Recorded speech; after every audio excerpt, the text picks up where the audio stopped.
राजेश जी धन्यवाद। मुझे याद है इस घटना ने उत्तर प्रदेश की राजनीति को बिल्कुल झकझोर कर हिला कर रख डाला था। आपको क्या याद है इस घटनाक्रम में जो आप दर्शकों के साथ साझा करना चाहते हैं? देखिए ब्रजेश जी, इसने बहुत सभी राजनीतिक दलों के चरित्र को भी खोल दिया था। केवल यही नहीं हुआ था, आप समझ लीजिए किस तरह बचाने का प्रयास किया गया कि ढंग से सारे लोग, जितने लोग थे राजनीति में, जितने लोग थे वो सब एकजुट होकर के अमरमणि किसी तरह न फंसने पाए, ये सारे प्रयास करते रहे। और अमरमणि अब बाहर निकलकर बाकायदे दबाव बना रहे थे मीडिया पर। मुझे याद है कि मैं रात को घर आया था और उन्होंने मुझको फोन किया, तो कहा साहब, तब आप हिंदुस्तान में थे शायद? नहीं, हिंदुस्तान अखबार में थे? नहीं, मैं हिंदुस्तान में आ गया था। हाँ, हिंदुस्तान में था। नहीं, मैं आपकी खबरें पढ़ा था इसलिए मुझे याद है। हाँ, हिंदुस्तान में था, लेकिन उनका और मनीष जी जागरण में थे। हाँ, हिंदुस्तान पर भी उनका दबाव था मेरे ऊपर, और कुछ कारणों से दैनिक जागरण पर भी उनका वो था कि साहब मनीष से कहिए वो क्या कर रहे हैं और ये रोकिए, और तमाशाबाजी नहीं कर सकती ज्यादा, ये वो। तो उनको खुली छूट थी, पूरा प्रशासन सारा कुछ लगा हुआ था। और आप उस क्षण को याद कीजिए कि जब मायावती की सरकार बनी, तब ये सबसे पहले जाने वालों में राजभवन यही थे। और उसके बाद जो ही मुलायम सिंह की सरकार आई, उसके बाद सबसे पहले ये सब जो 7 लोग पहुंचे थे उसमें यही थे।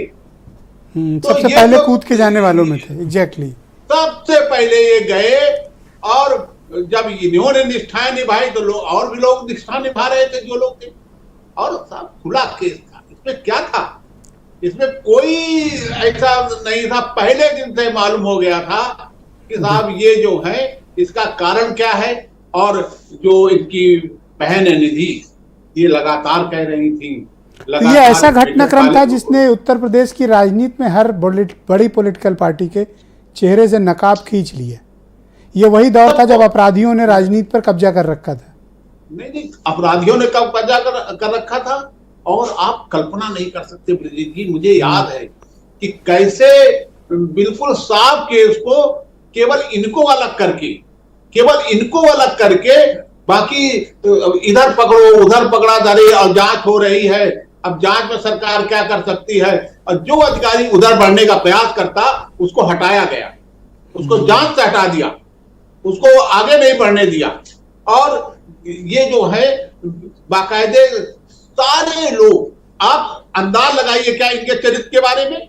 ये जो है जब बीजेपी सरकार में मंत्री थे तो इन्होंने अपहरण किया एक उद्योगपति के लड़के का बस्ती से, मंत्री रहते किया। हाँ, मंत्री रहते किया।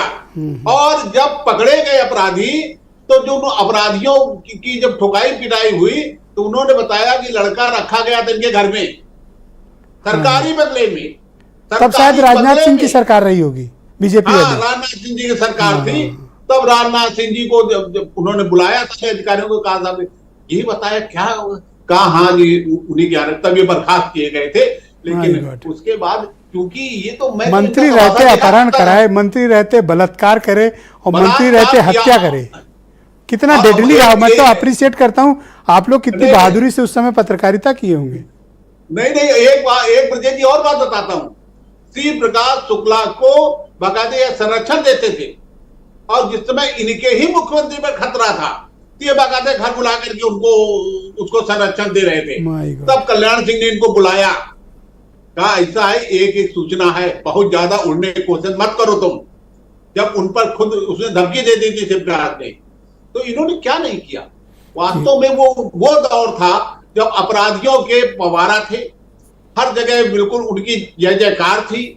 सर आप लोग तो सीनियर थे, हम लोग तो जूनियर रिपोर्टर। तो मैं तो देखता था अपराधियों ने सत्ता पर कब्जा कर लिए थे, मिनिस्टर कई पद पे थे, और पूरी मतलब जितने बड़े बड़े बदमाश उतने बड़े बड़े मंत्री।